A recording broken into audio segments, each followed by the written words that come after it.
먼저 뭐부터 볼 거냐면, 지금 몇 쪽이죠, 우리? 47? 네.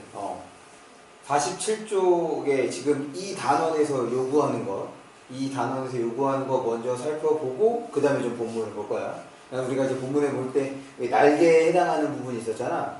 그것이 의미하는 바가 무엇인지. 그래서 지금 이 세 번째 수단에서 말하고 싶고 설명하고 싶은 건 이겁니다. 읽기 목적에 따라서 읽기 방법이 달라진다는 거야. 그 중에서 한 가지 방법으로 이제 그 시각상, 촉각상에 대해서 이제 읽어 나가는 거죠. 이 읽기 목적에는 여러 가지 있어. 문제 해결을 필요한 구체적인 정보를 얻기 위해서, 주요 내용을 파악하고 기억하고, 이거 이제 우리가 준비할 때 거지. 시험 보기 위해서. 그 다음에 주장을 파악하기 위한 목적, 감동과 즐거움을 위한 목적. 이런 목적에 맞춰서 어떻게 읽을 거냐라는 것을 결정하는 거지. 필요한 내용을 찾아가며 자세히 읽는다. 그 다음에 처음부터 끝까지 내용을 정리하며 꼼꼼히 읽는다. 내용의 타당성이나 신뢰성, 표현의 적중성 등을 평가하며 읽는다.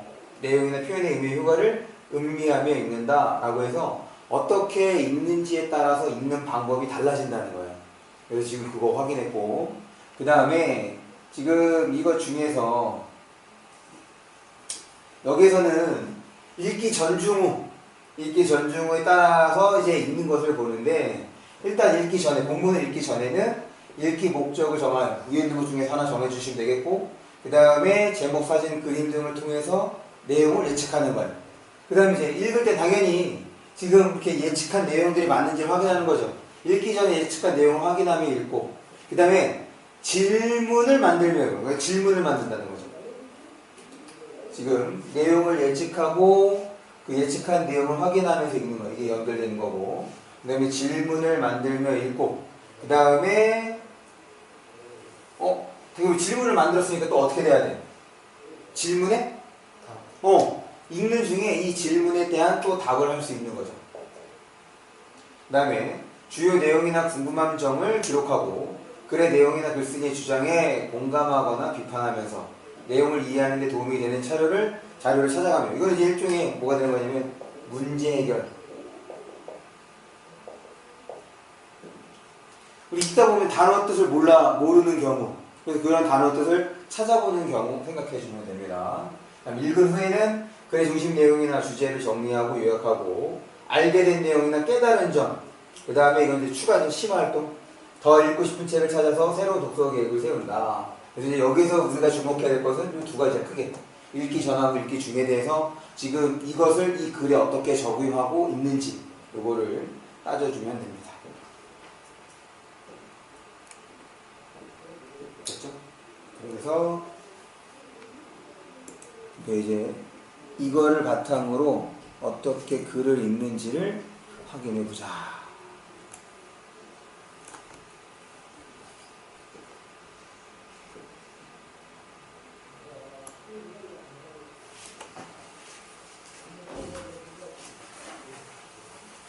네, 그래서 앞쪽으로 넘어갑니다.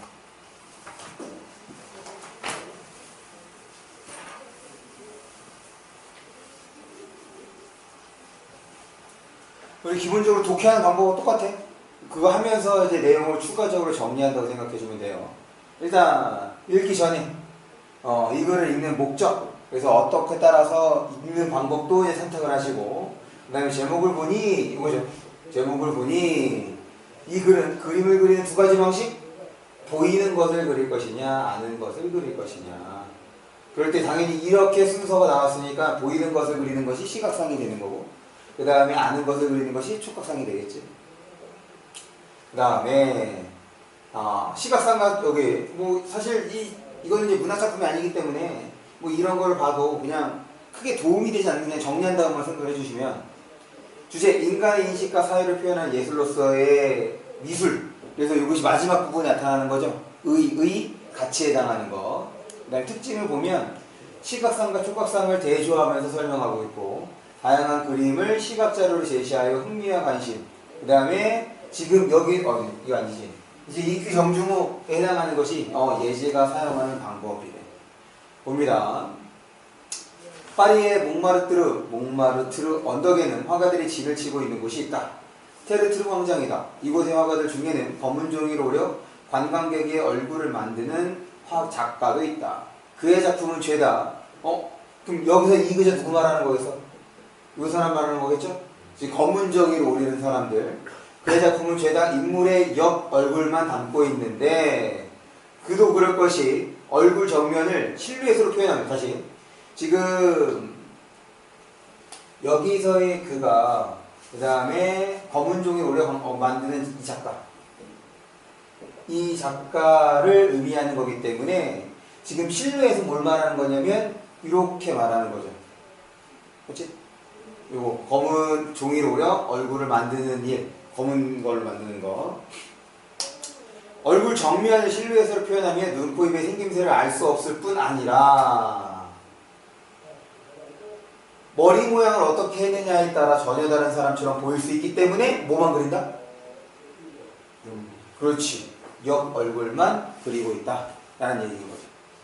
그래서 우리가 생각할 때 그림 초상화하면 얼굴 이렇게 정면 사서 생각하는데 그렇지 않은 거니까 지금 그걸 통해서 독자의 흥미 혹은 관심을 이제 끌고 있는 거라고 볼 수 있어. 이렇듯 대상의 측면 이미지를 표현한 것을 프로필이라고 부른다. 지금 프로필이 무엇인지. 그러니까 우리가 지금 흔히 쓰고 있는 프로필의 개념은 아니네. 우리가 흔히 쓰고 있는 건 뭐야? 프로필. 양력을 말하는 거잖아, 보통. 그래서 이 사람이 어떤 작품에 연출을 했고, 혹은 어떤 작품에 출연했고, 그럼 우리가 프로필이라고 얘기를 하잖아. 그런데 원래 프로필의 의미는 이건가 봐. 대상의 측면 이미지를 표현한 거네. 계속 봅니다. 한 사람의 성품이나 양력에 대한 단평을 프로필이라고 부른 데에서 알 수 있듯 미술에서 프로필은 미술에서의 프로필의 의미구나. 미술에서의 프로필은 사람의 정면이 아니라 측면을 묘사함으로써 인물의 핵심적인 특징을 뽑아낸 그림. 우리가 생각하는 거랑 달라. 지금 어디 있어? 인물의 핵심적인 특징이 무엇을 통해서 나타나는데? 옆모습을 통해서 나타난다는 거지. 어디 있어? 측면을 묘사함으로써. 됐습니까? 파란 게 잘 안 보이는 것 같아. 다 파란색. 빨간 거.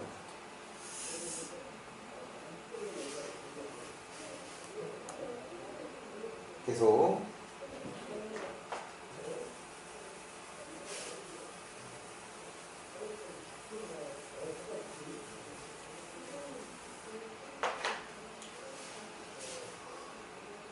그린다. 그래서 프로필에 대한 설명했습니다. 서양에서는 중세 말에서 르네상스 무렵 시기가 나왔으니까 동그라미 쳤어요.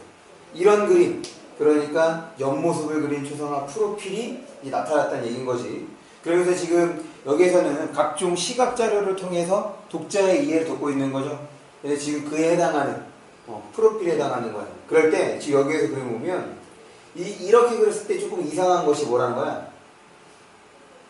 공간 여기 원격 인물과 공간이 분리된 듯한 인상을 주는 것이 조금 그렇다라는 것이 이제 요 그림의 단점으로 생각해 볼 수 있겠네요. 됐어? 넘어갑니다. 이제 또 그림이 있어. 요 그림에 대한 설명이 또 있어야겠죠?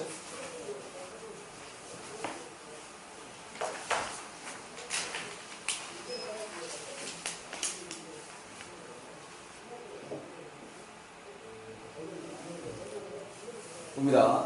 프로필 초상화가 많이 그려졌다. 재미있는 사실은 우리나라를 비롯한 동양에서는 프로필 초상화가 거의 발달하지 않았다는 것이다.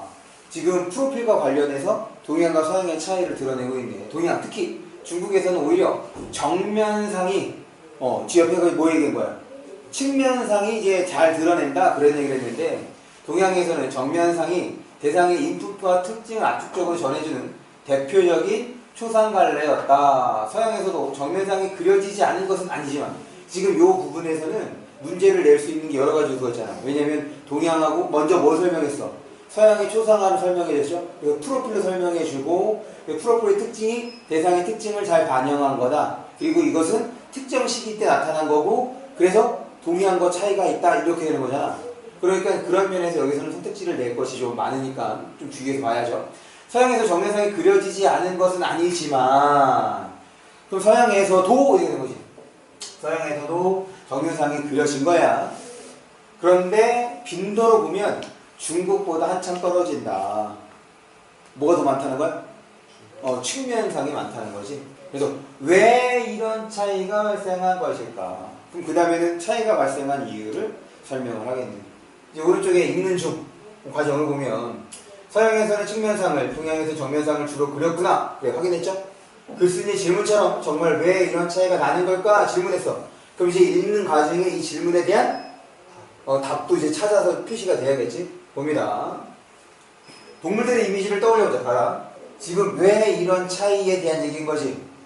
그래서 이거에 대해서 설명을 해줘야 되는 거야. 그런데 동물들의 이미지를 떠올려보자 라고 했던 거니까 바로 설명해 주는 게 아닌 거잖아.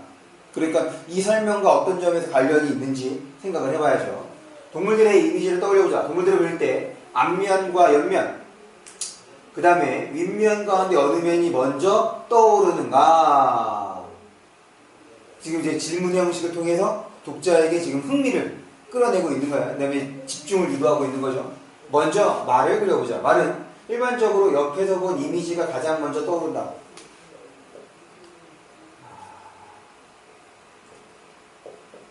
말이라고 칩시다. 그래. 물고기는 어떤가? 그것도 옆에서 본 이미지다. 도마뱀을 그려본다면 위에서 본 이미지가 제일 먼저 떠오를 것이다. 그래서 지금 이제 문답인 거지. 문답을 통해서 지금 어떤 거, 어떤 한 측면에서 바라보는 거를 보고 그린다는 거예요. 이렇듯 동물을 떠올리다 보면 제일 먼저 떠오르는 면이 하나씩 있다. 우리 머릿속에 각인된 전형으로서. 그러니까 그림을 그릴 때 어떤 한 면이 떠오른다? 그럼 거기가 뭐라는 거야? 각인된 전형이라는 얘기인 거죠. 아직까지 지금 왜 차이가 발생한 거에 대한 답은 나왔어, 안 나왔어? 안 나왔어. 그게 이제 핵심적인 건 아니야. 그냥 여기서는 우리가 동물을 그릴 때 어떠한 특정 면을 통해서 그림을 그린다는 것.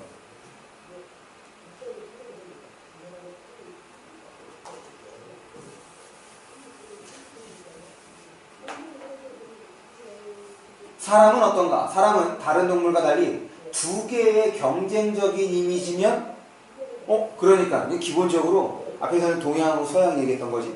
여기에서는 사람하고 동물의 차이를 드러내주고 있네. 그럼 대조의 방식으로 지금 내용을 이끌어가고 있어. 동시에 갖고 있다. 고대 이집트 벽화가 아까 위에 있는 거죠. 이를 잘 보여준다. 두 개의 경쟁적인 이미지 면을 갖고 있다는 거. 대형말궁관이 소장한 늪지로 사냥간 네바무는 얼굴과 다리는 측면에서 본 모습을, 두 개의 경쟁적인 이미지에 얼굴과 다리는 측면에서 본 모습을, 가슴과 눈은 정면에서 본 모습을, 그러니까 두 개의 경쟁적인 이미지는 무엇과 말말? 측면 하나와 그 다음에 정면을 말해주는 겁니다. 됐습니까? 경쟁적인 이미지. 지금 동물의 경우는 어떤 거였어? 어떤 한 면이었죠? 어떤 한 측면이었어. 정면인 건 있었어, 없었어? 없었어. 위에서 바라보거나 혹은 옆에서 바라보는 거지 정면인 건 없었다. 어떤 한 측면인데 정면은 없었어. 반면에 인간 어때?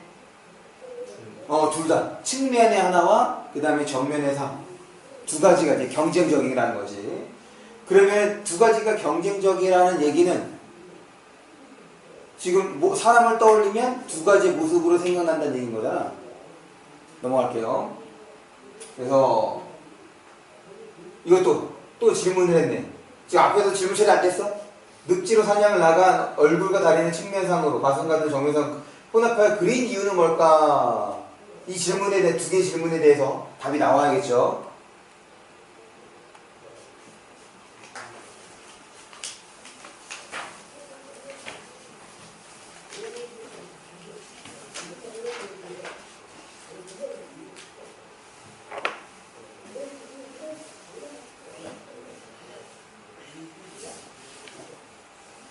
그리고 봅니다. 해부학적으로 구성 불가능한 구성 혹은 자세지만 이 그림뿐 아니라 고대 이집트 벽화 대부분이 이런 식으로, 어떤 식? 그렇지, 측면과 정면을 모두 혼합한 그림 말하는 거죠. 이런 식으로 그려졌다. 이 혼합 형식으로부터 우리는 인간이 부위에 따라 앞면이 먼저 떠오르기도 하고 옆면이 먼저 떠오르기도 하는 존재라는 사실을 확인할 수 있다. 아, 이 그림 보여준 이유는 지금 동물과는 달리 뭐하냐? 인간의 경우는 이 두 가지가 떠오른다라는 거. 앞에서 어떤 거와 연결이 되는 거니? 경쟁적인 거와 연결이 되는 거죠. 두 가지 면이 경쟁적인 게 있다라고 얘기했던 거니까.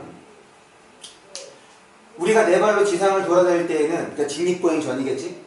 아마도 옆면이 우리의 대표적인 이미지 면이었겠지만 진화의 두 발로 걸어다니면서 가슴과 배가 드러나 옆면과 앞면이 동시에 대표적인 이미지 면이 된 것이다. 그러므로 우리에게는 전형의 면이 두 개가 있다. 그래서 부위에 따라서 저런 대표적인 이미지를 그리다 보니 지금 앞에서 두 번째 질문이죠. 왜 그렇게 그렸을까? 부위에 따라서 떠오르는 면이 두 가지이기 때문에 그렇게 그린 거다라고 지금 이 부분을 통해서 답을 찾은 거네. 그런데 첫 번째 질문에 대한 답은 아직 안 나왔어.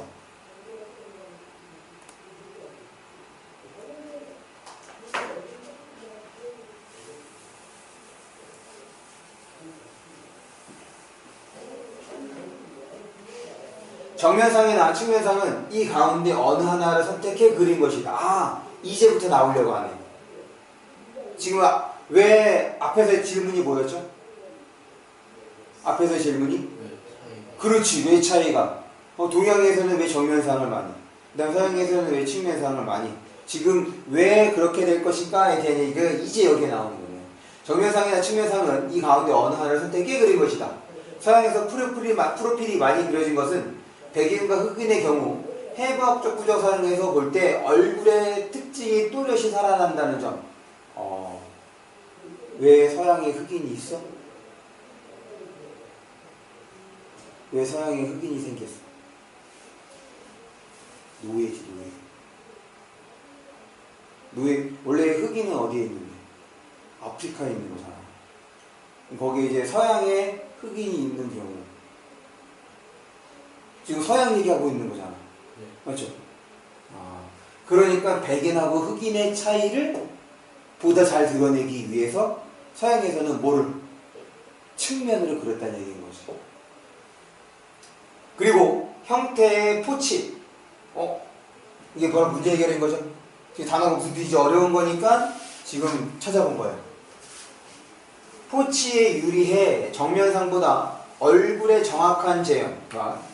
이거지. 얼굴 특징. 그 다음에 얼굴의 정확한 재현이 쉽다. 그 다음에 고대 로마에서 주와의 황제 얼굴을 새길 때 항상 측면상이 전통. 이 세 가지 이유 때문에 서양에서는 뭐가?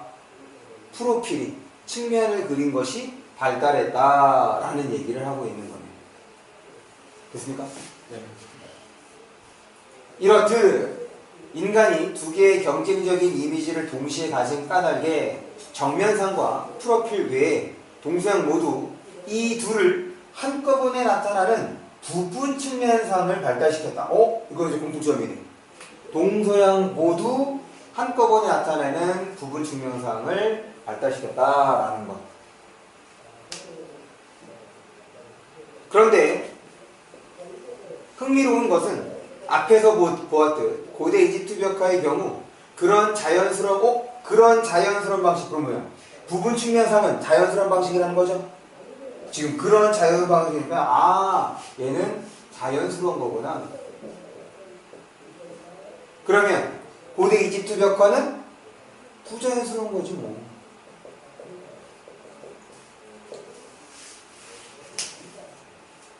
방식이 아니라 정면과 측면을 신체 부위에 따라 편의적으로 봉합하는 신체 부위에 따라 편의적으로 봉합하는 방식으로 인간의 두 이미지면을 동시에 나타냈다는 점이 흥미롭대. 그럼 이것도 뭐야? 이유가 있어야 될 거 아니야. 이게 정상인 거잖아. 자연스럽게 보이도록. 그 이유는 뭘까? 그랬더니 지금 왜 그런지에 대해서 또 따져보네. 넘어갑니다.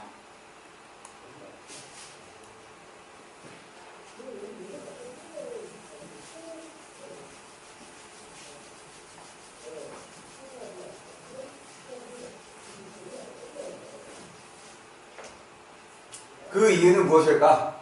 일단 대부분의 벽화가 무덤 벽화라는 사실을 기억할 필요가 있다. 무덤 속의 주인공은 내세에서도 이승에서와 마찬가지로 사냥하고 잔치를 벌이며 살 것이다. 그럼 누구 생각이에요? 그런데 주인공이 자연스러운 부분 측면상으로 그려지면 원근 표현에 따라 사지 중 일부가 작게 그려지거나 아예 안 보일 수 있다. 지금 이 부분 측면상으로 그리게 되면 일부가 작게 그려지거나 그 다음에 아예 안 보일 수 있다. 이것의 특징인 거네. 그러면서 원근 표현으로 그린 거네. 그렇다는 얘기는 지금 이집트 그 벽화에서는 원근 표현으로 그리지 않았기 때문에 일부가 작게 그려지거나 그 다음에 안 보이는 경우가 어떻게 되는 거야? 있는 거야 없는 거야? 없어요. 그렇죠. 없는 거지. 지금 여기도 이제 대조가 되는 거네. 멀리 있거나 다른 것에 겹쳐져 있어 그렇게 보일 수도 있지만 그 부분이 실제로 작거나 없어서 그렇게 보일 수도 있다. 이집트인들은 보기에 그런 염려를 준다는 것 자체가 어떤 거? 이런 거지. 일부가 작게 그려지거나 안 보이는 거. 아니면은 그 부분이 실제로 작거나 없어서 그렇게 보이는 거에 대해서 염려했다는 거죠. 자체가 문제였다. 자칫하면 사자는 작은 팔을 가지고 혹은 작은 사지 가운데 하나 없이 내세를 살아야 할 것이다. 끝났네. 뭐가 끝났어? 지금 왜 그림을 왜 그렇게 그렸던 거야? 내세에서도 지금 현세에서 사는 것처럼 똑같이 살라고. 그래서 어떻게 그린 거야? 그냥 그 편의에 따라 부분에 따라서 그냥 두 개를 봉합한 거다 라는 얘기인 거네요. 얼마나 불편하겠는가. 그래서 지금 고대 이집트인들은 영혼 불멸 사상을 가지고 있었다고 하던데 뭐야? 자신의 배경 지식을 활용한 거죠. 영혼 불멸. 그럼 뭐야? 영혼이 사라지지 않는다는 거지. 그것을 그려낸 뭐? 그림이라는 거잖아. 지금 이 무덤 벽화는 그 죽은 인물이 내세에서 어떻게 살 것인지를 그려낸 거라는 거지. 그렇기 때문에 그 죽은 사람의 사지를 어떻게 한 거야? 온전히 고스란히 그려야 된다는 측면에서 그렇게 그린 거였구나. 됐습니까? 넘어가겠습니다.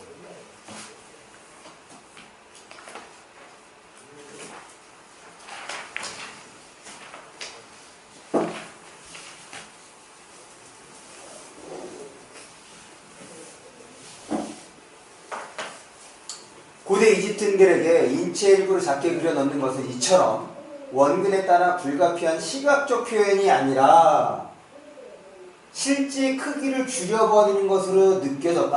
이것 때문이네. 실제 크기를 줄여버리는 것으로 느껴졌기 때문에 뭘 그렸다? 부분 측면상으로 그리지 않았다가 되는 거죠. 그것은 불균형이요. 파괴였다. 뭐가? 어떻게 그리는 것이? 부분 측면상으로 그리는 것이. 원근에 따라 그리는 것이. 그들의 그림은 기본적으로 시각상이 아니라 촉각상의 토대를 여기 이제 시각상이라는 개념과 촉각상이라는 개념이 되네. 그럼 자연스럽게 시각상은 뭐랑 연결되는 거야? 부분 측면상이랑 연결이 되는 거죠. 그리고 얘는 원근하고도 관련되는 거예요. 그렇지 않게 그리는 것이 이제 그 무덤 벽화.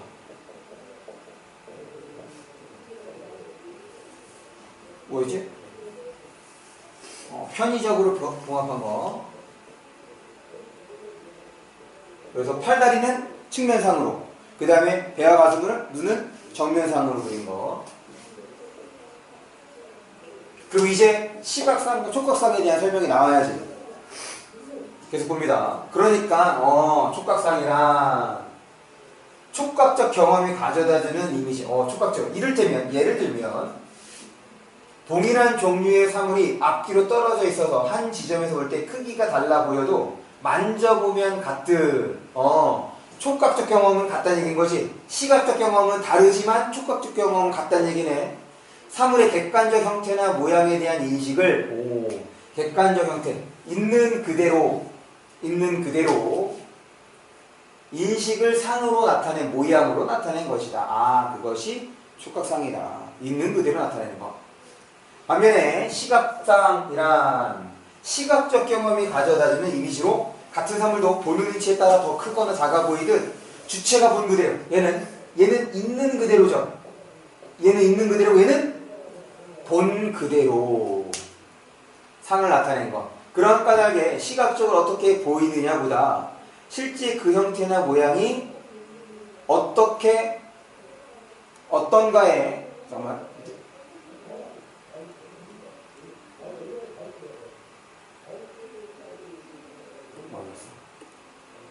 어떤가에 더 관심을 둔 이집트 벽화는 시각상보다는 촉각상을 중시한 그림이라고 할 수 있다. 아,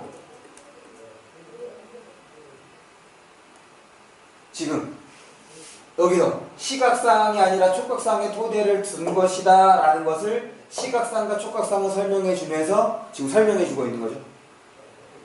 그래서 이집트 벽화 그림은 뭐다? 촉각상으로 그린 거다. 그래서 객관적 그 형태를 밝혀서 그린 것이기 때문에 어떤 거야? 자연스럽지 못한 거지. 그 다음에 원근 표현을 썼어 안 썼어? 안 쓴 거게 되는 거고.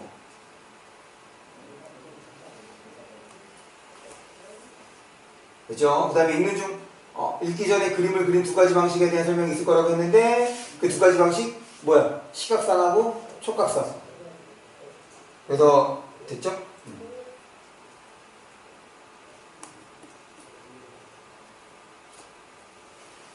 그러면 지금 요 그림에서의 한계는 뭐냐면 그래 있는 그대로 그리는 거 좋다 이거야. 그럴 때 어떤 게 문제가 되느냐, 여기죠. 공간 자체가 왜곡. 그래서 공간의 삼차원적 깊이와 부피가 나타나지 않는다. 혹은 해체된 공간. 이것이 뭐의 특성이야? 뭐의 특성이야? 촉각상의 특성인 거지. 넘어갈게요. 원근법적 표현에 익숙한 오늘. 그럼 원근법적 표현에 익숙하다는 얘기는 뭐에 익숙하다는 거야? 시각상이야, 촉각상이야? 시각상인 거죠.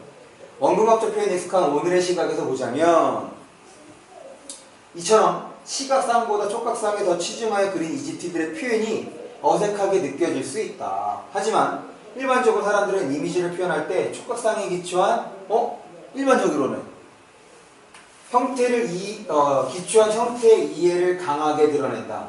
원근법적으로 표현하는 훈련을 따로 받지 않았다면 일반적으로는 어떤 거라는 거야? 촉각상에 기초한 형태라는 거지.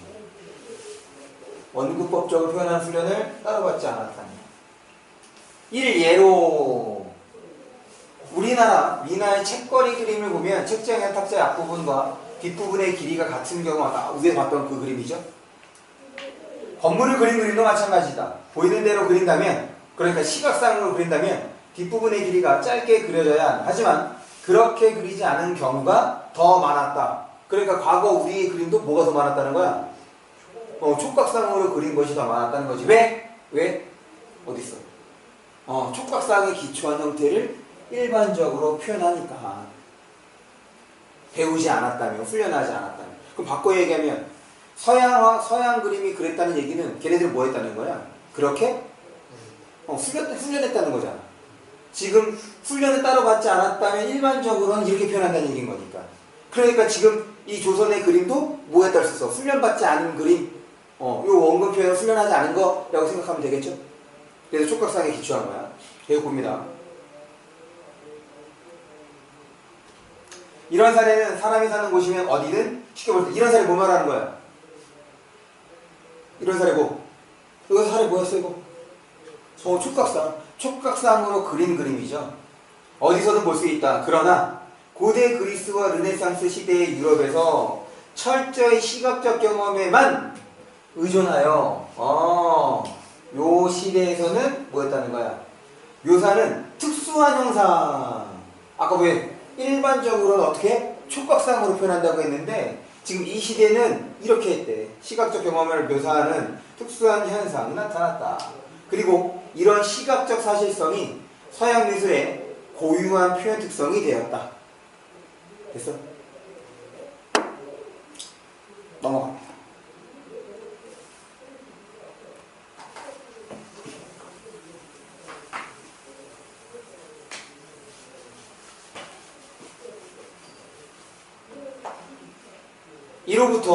이것으로부터 우리는 보이는 것을 재현하는 것 이전에 아는 것을 전달하는데, 야, 이건 잘 봐야겠네.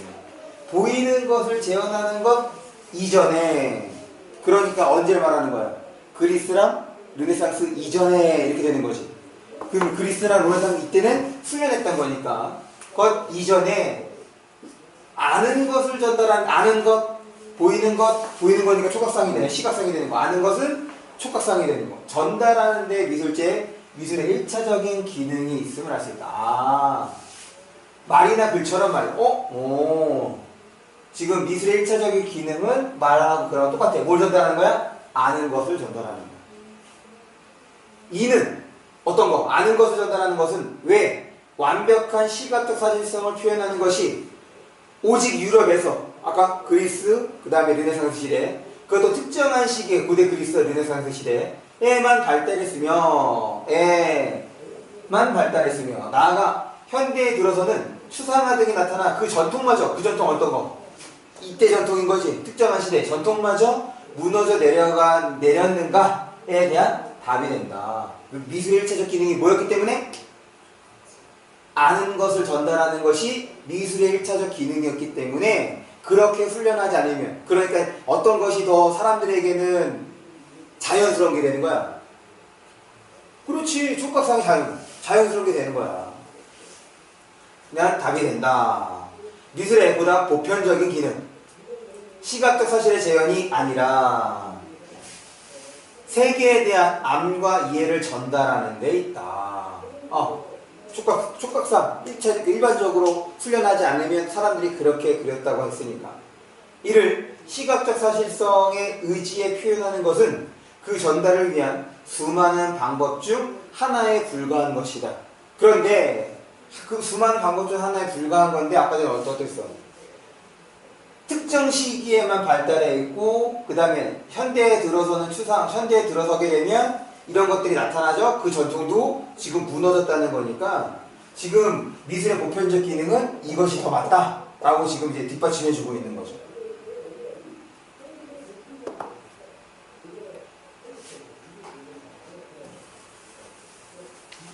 지금 여태까지 뭐 얘기한 거야?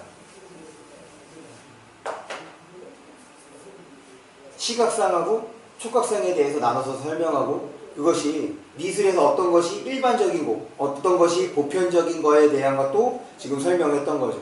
그런 측면에서 보면 지금 이집트 고대 그림은 어떤 거라는 거야?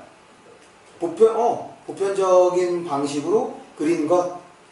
그래서 그 미술의 1차적인 그 기능에 충실한 것, 이렇게도 생각해 볼 수가 있겠네. 그래서 봅니다. 고대 이집트 벽화로 다시 눈길을 돌려보자. 사람을 그린 것임에도 정면과 측면의 봉합이 아니라 정면이나 측면 어느 한쪽에서 보다 지금 이집트 벽화에도 지금 두 가지가 있다는 거네. 보다 사실적인 그림들이 있다는 얘기는 지금 시각성이 좀 더 치우쳐서 그린 그림이라는 거죠. 그래서 새로운 내용이네. 농부나 무의를 그린 그림들이다. 이처럼 신분이 낮은 존재를 그릴 때는, 지금 이집트 벽화는 둘로 나누는 거야. 신분이 낮은 사람을 그릴 때랑, 그 다음에 신분이 높은 존재를 그릴 때. 그래서 신분이 낮은 사람은 시각인 거고, 신분이 높은 사람은 촉각인 거지. 왜? 아까 전에 뭐였어? 뭐와 관련이 있다고 했지? 영혼 불멸과 관련이 있다고 했잖아.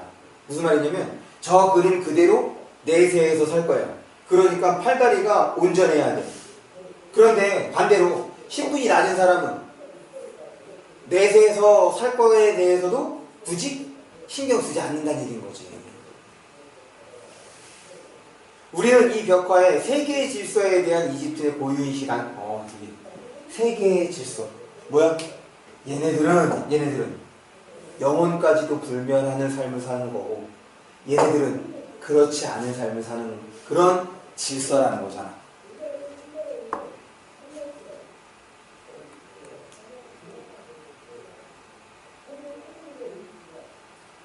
그래서 지금 여기 악사와 무의는 어떤 게 조금 더 중점이었다고? 악사와 무의는 시각상의 중점이었던 거고, 앞에 있던 그 내분화인가? 그 뭐 사냥하는 거? 그거는 뭐가? 촉각상. 그래서 이집트 벽화에서도 시각상과 그 촉각상으로 구분해 볼 수 있다는 거.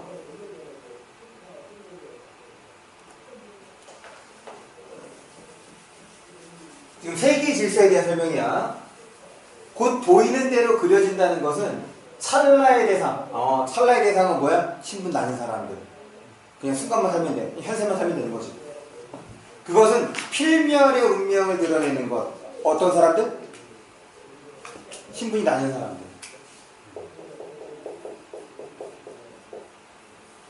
이거를 뭐로? 시각상으로 그려내는 거지. 하지만 아는 대로 그려진다는 것, 촉각상으로 영원한 질서의 대변자가 되는 것이요, 영생을 약속받는 거다. 그러니까 필멸의 반대말 뭐 쓰면 되겠어? 불멸. 촉각상은 시각상에 비해 이런 진리의 전달에 보다 유리한 이미지다. 진리 전달? 뭐야? 이건 계급을 의미하는 거지. 신분이 낮고 높은 계급. 그것이 바로 진리는. 그 당시에는 파라오 얘네들은 당연히 불멸의 삶을 산 거니까 그림 이렇게 그려야 되는 거고, 나머지 사람들은 그렇지 않은 거니까 그냥 보이는 대로 그려도 상관이 없다 라는 생각을 하는 거죠. 그러니까 이게 뭐야? 당대의 뭐가 반영돼 있어? 인식이, 세계관이 담겨 있는 거잖아. 아까 세계의 질서, 세계관이 담겨 있는 거죠. 그래서 마지막입니다. 흔히 미술을 공간 예술이라고 하지만 이렇듯 미술은 단순히 공간을 시각적 감각에 의지해 파악하고 표현하는 예술이 아니라 시각상보다는 촉각상이 이제 아는 대로 전달하는 거고, 알물 전달하는 거고, 그렇으니까 공간과 세계에 대한 총체적 이해, 즉 우리의 인식과 사유를 다양한 조형 형식 속에서 표현하는 예술이다. 이게 바로 뭐야? 세계관인 거죠. 혹은 가치관인 거고. 그런 미술이 뭐라? 이런 세계관과 가치관을 담아내는 예술이다 라고 이제 정리가 되는 거예요. 시각상하고 촉각상을 통해서 지금 뭐라는 거예요? 예술이란, 미술이란 어떤 것인가, 미술이란 무엇인가에 대해서 설명을 하는 거네요. 됐습니까? 읽은 후 미술을 단순히 시각적 감각으로 파악한 대상을 표현하는 예술이라고 생각했는데, 미술이 공간과 세계에 대한 총체적인 이해를 바탕으로 이제 새로 느낀 깨달은 거죠. 그 다음에 앞으로 그림 볼 때 시각상과 촉각상의 관점에서 이거는 이제 활용하는 측면인 거지. 지금 뭐야? 시각상이 어떤 거고 촉각상이 어떤 건지 왔으니까 그걸 활용을 해서 이 글이 실린 책의 다른 글들도, 이 글이 실린 책의 다른 글들도 살펴보고 그림을 보는 안목을 더 키우고 싶어. 그래서 이제 태도 측면에서 이제 읽은 후의 과정을 살펴봤습니다. 그러면 이제 학습 활동을 통해서 내용을 좀 정리할 거예요. 이거 정리하고 잠깐 쉬는 걸로 하겠습니다.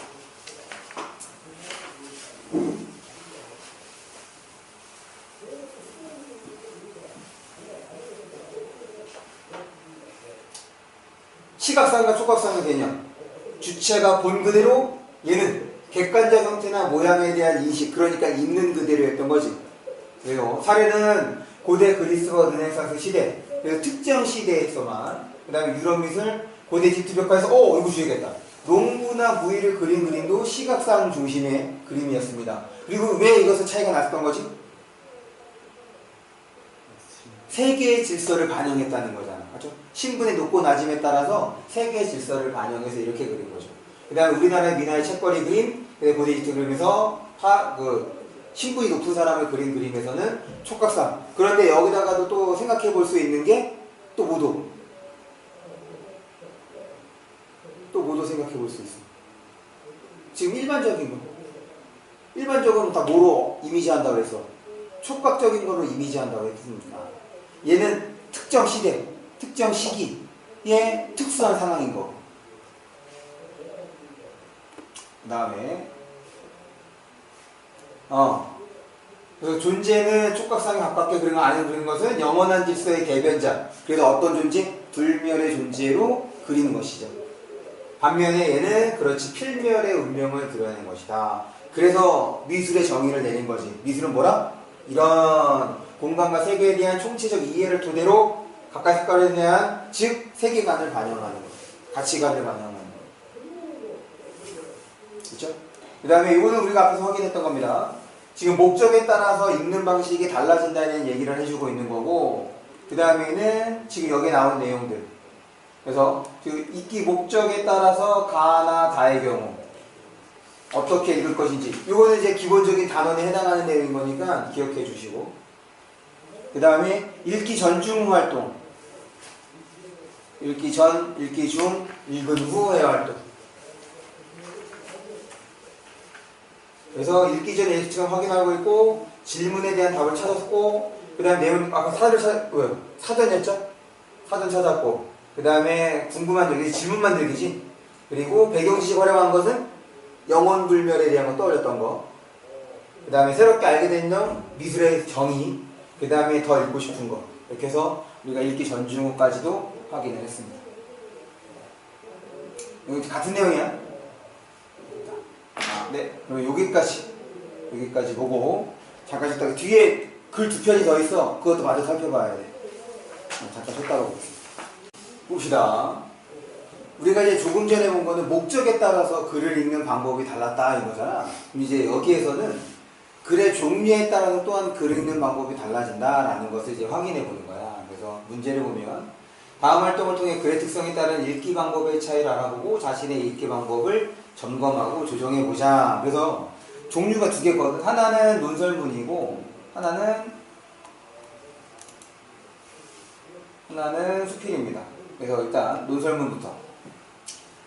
자동차 중심의 문화, 자동차를 탄 소수 운전자의 권리보다 다수의 보행자가 안심하고 이동할 수 있는 권리가 우선시되어야 한다. 그래서 지금 현재 자동차 문화에 대한 비판적 인식을 드러내고 있고 보행자 입장에서 내용을 드러내고 있는 거죠. 그러니까 당연히 주장하는 글에서는 이제 근거가 무엇인지 또한 살펴봐야 되겠고, 두 번째 나의 글은 수필이야. 그냥 수필은 다 일반적으로 그렇지. 자기 고백, 그러니까 내 내면에 들어있는 생각을 표현하는 거기 때문에 성찰적이고 독서 이력, 그러니까 독서 경험이 자신에게 어떤 영향을 미쳤는지, 어린 시절 독서 경험을 발견한 독서 활동의 의의, 그래서 독서의 의의를 구체적인 일화를 통해서 드러내고 있고 자신의 어린 시절의 경험을 회상하며 진솔하게 드러내고 있다. 그럼 가부터. 자동차의 생명 공존의 문화를 접목하는 것은 매우 어려워 보이지만 불가능한 일은 아니라고 생각한다. 이것부터가 의견인 거지. 지금 생명 공존의 문화를 접목하는 것. 그러면 지금의 자동차 문화에는 생명 공존의 문화가 없다는 얘기인 거잖아. 누구 중심이기 때문에? 자동차, 운전자 중심이기 때문에. 현실적으로 인간이 신주단지처럼 모시고 사는 자동차를 좀 멀리하는 상식을 제도화하면 하나둘씩 문제는 풀릴 것이다. 생명 공존의 문화라는 것은 일단 자동차를 좀 멀리하는 것에서부터 시작하는 거네. 내가 꿈꾸는 세상은 기본에 충실한 세상이다. 그럼 이렇게 되는 거지. 생명 공존의 문화는 기본에 충실한 세상과 관련이 있는 거죠. 최소한 사람들의 권리가 자동차의 권리보다 존중받는 기본에 충실한 세상, 그 다음에 사람들의 권리가 자동차의 권리보다 존중받는 세상, 이런 거고, 지금 이렇게 하면 가능하다는 얘기입니다. 운전자와 보행자는 같은 사람인데 이들의 권리는 평등하지 않다. 보행자는 각종 사고의 위험에 일방적으로 노출되고 운전자보다 고농도의 배기가스를 더 마셔야 한다. 지금 존중받지 못하고 있는 상황을 제시해 준 거죠. 그러니 이런 불평등을 해소하려면 누구나 이 불평등을 뭐 해야 된다는 거야? 운전해야 된다는 거네. 왜? 운전자의 그 권리가 더 존중받고 있다고 판단을 하면 나도 이제 운전하면 된다. 그 생각인 거지.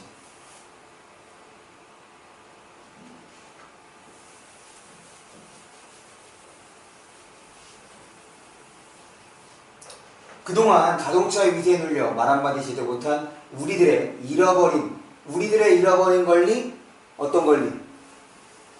지금 어디 있어? 보행자로서의 권리인 거네.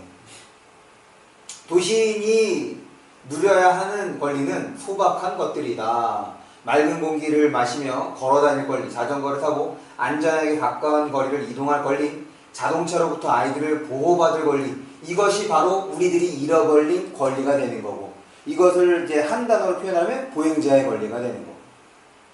공공의 공간에서는 당연히 자동차를 탄 소수의 권리보다 다수의 권리를 우선시해야 한다.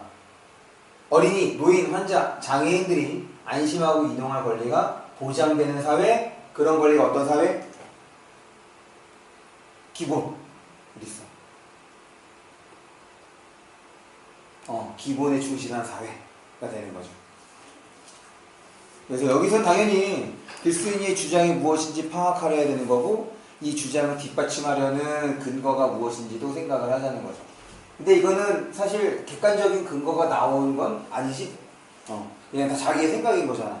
지금 보행자의 권리가 존중받지 못하고 있다, 혹은 운전자의 권리가 더 존중받고 있다라는 거. 그러니까 이제 얘는 주장하는 글의 경우는 비판적으로 접근해도 상관이 없는 거죠. 그 다음 이번에는 스킬입니다. 초등학교 4학년 시절이었다. 이제 글쓴이에 되겠네. 어린 시절을 회상하고 있어. 어머니가 처음으로 구해다 주신 책이 왕자와 거지라는 외국 동화였다. 그림도 없이 문장만으로 이어진 제법 두꺼운 책이었다. 글로만 가득 채워져 있어서 지루할지도 모른다고 생각했지만 그렇지 않았다. 재밌었다. 이 동화에 등장한 왕자와 거지는 같은 또래의 소년이었다. 그런데 우연히 그 처지가 뒤바뀌면서 여러 가지 사건들이 벌어지는 이야기였다. 책이 귀하던 시절인지라 나는 이 책을 더욱 소중하게 읽었다. 그러니까 지금하고는 좀 다르죠. 책 속의 언어는 단순한 활자의 연속체가 아니라 의미와 생각을 끝없이 불러일으키는 생각의 여러 같은 거, 비유적 표현이네. 지금 비유적 표현을 통해서 자신이 글을 읽었을 때 받은 느낌을 표현하고 있는 거야. 인상적으로 표현하고 있어. 무엇보다도 이야기가 펼쳐지는 책 속의 세계가 내게는 새로웠다. 처음 경험하는 세계였다. 텔레비전도 없던 시절이니 오죽했겠는가. 정말 옛날인가 보다. 내가 초등학교 입학 전에 어떤 TV를 봤냐면, 너네 혹시 그 TV가 이렇게 이제 이런 문이 있어. 이렇게 해서 열었다가 닫았다가 불안관 약간 이제 보관되어 있는 거야. 흑백 TV 본 적 있어? 그래. 실제로? 진짜? 할머니네가 있어? 나도 할머니네에서 봤거든, 어렸을 때. 그러고 이제 그 다음에 이제 80년대 뭐가 나오냐면 컬러 TV가 나옵니다. 그때 이제 손으로 돌리는 거. 그래서 그 좀 그 복고풍 만화 할 때 이제 집에서 이제 놀고 먹으면 뭐 하냐면 누워 우선 발로 돌리는 그림 본 적, 네. 여러분들은 경험하지 못했죠? 저는 그걸 경험한 사람이에요. 어쨌든 이거 나보다도 더 옛날인 거네. TV도 없는 시절이었으니까. 그러니 책이 소중할 수밖에 없고, 그러니 책을 많이 볼 수밖에 없는 거지. 이제 그 다음에 이제 어떤 시대가 되는 거냐면 라디오 시대가 되는 거죠. 그 책을 읽으면서 나는 영국의 헨리 8세도 알게 되고, 중세 궁정의 풍속도 알게 되고, 런던 뒷골목에 사는 서민들의 삶도 알게 되었다. 이게 새로운 세계를 경험한 거죠. 책을 통해서. 책을 읽는 일이야말로 언어를 통해서 새로운 세상, 새로운 삶을 만나는 과정임을 깨닫게 되었다라고 하면서 그럴 수 있겠구나라는 생각을 해보는 거지. 근데 뭐 지금은 책으로 뭘 만나. 유튜브 들어가면 다 있는 거예요. 이제는, 예전에는 우리 때는 그 네이버에 그 지식인, 그러니까 지식인을 많이 검색했거든. 근데 지금은 우리 집에 있는 꼬맹이들도 그냥 유튜브로 다 검색을 하면 다 나옵니다. 유튜브로 검색을 한다고 하더라고. 너네들도 유튜브로 검색해? 난 아직 여전히 네이버를 이용하고 있는데, 그런 면에서 이제 세대 차이가 느껴지는 거죠. 봅니다. 글의 특성, 주장하는 글, 그 다음에 자신의 경험을 드러내는 글. 그럴 때 논리적으로 평가, 이거 비판적 입장에서 보는 거죠. 그 다음 입장과 어떤 점이 다른지 생각하는 거고. 이거는 이제 감동과 교훈, 자신의 삶을 돌아본다. 그래서 글의 종류에 따라서 지금 읽기 목적, 읽는 목적이 달라졌고, 당연히 읽는 목적이 다르니 모두 달라지겠어. 목적도 다르니 읽는 방법도 달라지는 거죠. 글쓰기 의도를 파악하며 읽고 근거가 적절한지 판단하며 읽고 그 다음에 음미 요 음미는 이제 문학 작품에서 많이 쓰는 단어다 라고 생각해 주면 돼요. 됐죠?